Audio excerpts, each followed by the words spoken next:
আমার জ্যোতিষপ্রেমী সকল দর্শকবৃন্দকে অ্যাস্ট্রো জ্যোতিষ বার্তার পক্ষ থেকে শ্রদ্ধা, প্রণাম, ভালোবাসার শুভেচ্ছা এবং শুভকামনা জানাই।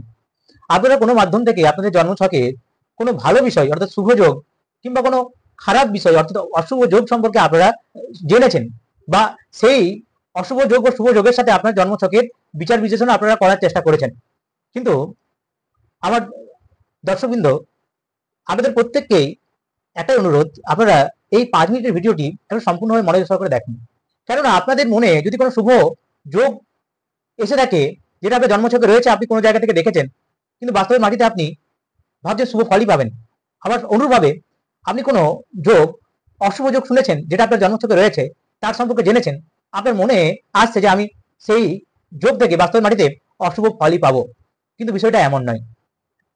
আপনি একটা অন্ধকারে থেকে নিজেকে বাঁচানোর জন্য, আলো পাওয়ার জন্য আপনি টর্চ ব্যবহার করেন।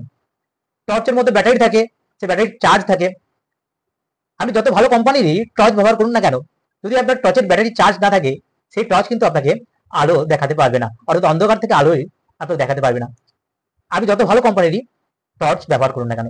ঠিক একই রকম ভাবে জ্যোতিষশাস্ত্রে জন্মছকের, আপনার জন্মছকে যে দ্বাদশ ভাব রয়েছে, প্রথম ভাব থেকে লগ্ন ভাব থেকে আরম্ভ করে দ্বাদশ ভাব রয়েছে, এই সম্পূর্ণ ভাবগুলোরও প্রত্যেকটি ভাবের বল দেওয়ার ক্ষমতা সমান নয়।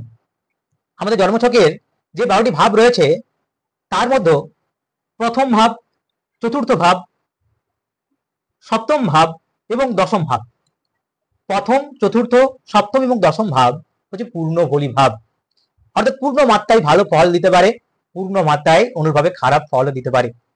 তাহলে আপনার জন্মছকের এই পূর্ণ বলি ভাব এর মধ্যে যদি কোনো ভালো শুভ গ্রহযোগ অবস্থান করে, তাহলে আপনাকে অভূতপূর্ণ ভালো ফল দেবে।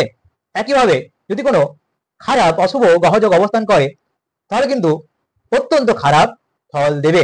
কারণ আমাদের লগ্নছকের দ্বাদশ ভাবের মধ্যে এই 4টি ভাবের ফল দেওয়ার ক্ষমতা সবচেয়ে ভালো বা সবচেয়ে বেশি থাকে, তা সেটা ভালোই হোক কিংবা খারাপই হোক। পরবর্তীতে দ্বিতীয়, পঞ্চম, অষ্টম এবং একাদশ ভাব, এই ভাব 4টি ভাব মধ্যম ফলদায়ী, অর্থাৎ এই ভাবে যদি আপনার কোনো শুভ গ্রহ অবস্থান করে, আপনাকে মধ্যম শুভ ফল দেবে। অশুভ গ্রহ অবস্থান করলে আপনাকে মধ্যম অশুভ ফল দেবে। বাকি যে 4টি ভাব পড়ে রইল, তৃতীয় ভাব, ষষ্ঠ ভাব, নবম ভাব এবং দ্বাদশ ভাব, এই ভাবে যদি আপনাদের কোনো শুভ গ্রহযোগ অবস্থান করে কিংবা কোনো অশুভ গ্রহযোগ অবস্থান করে, এই ভাবের শুভ ফল দিতে পারে না, একইভাবে অশুভ ফলও দিতে পারে না। কেননা হীন বলা ভাব এগুলো, এই ভাবগুলোর বল দেওয়ার ক্ষমতাই নেই। তাহলে আপনাদের খারাপ যে ভাব, খারাপ যে আপনাদের গ্রহযোগগুলো, যেগুলো শনিচন্দ্র বলুন বা আপনারা যেটা জানেন আপনার জন্মছকে রয়েছে, যদি এই হীন বলি ভাবগুলোর মধ্যে থাকে, তাহলে কি হবে? সে আপনাকে খারাপ ফল দেবে, কখনোই দিতে পারে না, তার ক্ষমতাই নেই। যেমন টর্চের ব্যাটারি না থাকলে টর্চ আপনাকে আলো দিতে পারে না, তেমন এই ভাবগুলোর ক্ষমতাই নেই আপনাকে সেরকম ভাবে খারাপ ফল দেওয়ার, বা এই ভাবগুলো আপনার কোনো শুভ ফলপ্রদু কোনো আপনার জানা কোনো গ্রহযোগ এই 4টি ভাবের মধ্যে অবস্থান করছে, হীন বলি ভাবগুলোর মধ্যে অবস্থান করছে, তাহলে অনুরূপভাবে আপনাদের শুভ গ্রহযোগ থাকা সত্ত্বেও কিন্তু ভালো ফল দিতে পারছে না বা খারাপ ফলও দিতে পারছে না। তো এটা হচ্ছে প্রথম আপনাকে দেখতে হবে যে আপনার যে শুভ যোগ বা আপনার যে খারাপ যোগ কোন ভাবে অবস্থান করলো। এগুলো তো গেলে একটা ভাবের কথা। এরপর আবার একটা যে বিষয় আপনার জানা প্রয়োজন, যে এই ভাবের মধ্যে হীন বল, পূর্ণ বল, মধ্যবল, যেভাবে আপনার একটা কোনো গ্রহযোগ অবস্থান করুন না কেন, ভালো বা খারাপ আপনি যেটাই জানেন, ভালো প্রভাব দিতে পারে না, খারাপ প্রভাব দিতে পারে না। কখন দিতে পারে না? তা ওই দুটি গ্রহযোগের মধ্যে বা ওই গ্রহটির মধ্যে যখন ডিগ্রি +-7 এর মধ্যে না থাকে। ধরুন আপনার এই শনি এবং আপনার চন্দ্র, আমি যেখানে খারাপ প্রভাব দিতে পারি। এবার শনি রয়েছে 5 ডিগ্রিতে, সেখানে চন্দ্র রয়েছে 15 ডিগ্রিতে। দেখুন প্লাস মাইনাস এই 5 ডিগ্রি শনি +7 13 ডিগ্রি এর মধ্যে থাকছে না। আবার 15, আবার 4 থেকে মাইনাস করলে 7, অর্থাৎ +-7 মধ্যে এই ডিগ্রির মধ্যে দুটো গ্রহ নেই। যেহেতু এই +-7 ডিগ্রির মধ্যে দুটো গ্রহের অবস্থান নেই, তাই যতই খারাপ দুটো গ্রহের অবস্থান থাকুক না কেন, তারা খারাপ ফল দেবে না, কারণ তাদের খারাপ ফল দেওয়ার গুণ এই ডিগ্রিগত ভেদে সম্পূর্ণভাবে আলাদা রয়েছে। তাই আপনাদের শুভ কোনো ভাব, শুভ কোনো গ্রহযোগ যখন অবস্থান করে, ধরুন রবি এবং বুধ ভালো গ্রহযোগ বলে আপনারা জানেন, এই গ্রহযোগ যদি অবস্থান করে +-7 এর মধ্যে, তাহলে কিন্তু এই গ্রহযোগ শুভ ফল প্রদান করবে। নচেত কিন্তু এই গ্রহের প্রভাব, শুভ প্রভাব আর থাকে না, অনেক কমে যায়।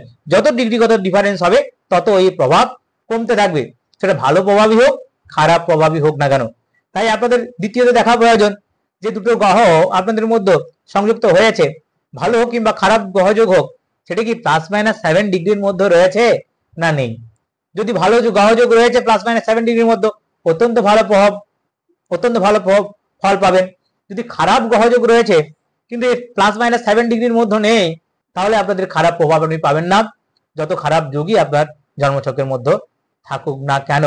তাই এই সমস্ত বিবিধ বিষয়গুলো নিয়ে জানার পরে আপনাদের জানতে হবে যে একটা গ্রহ যোগ সৃষ্টি হওয়ার পরে শুভ ফল দেবে না অশুভ ফল দেবে। এই ভিডিওটি থেকে যদি ভালো লেগে থাকে, যদি কোনো নতুন তথ্য পেয়ে থাকেন, অবশ্যই একটি লাইক করে যাবেন।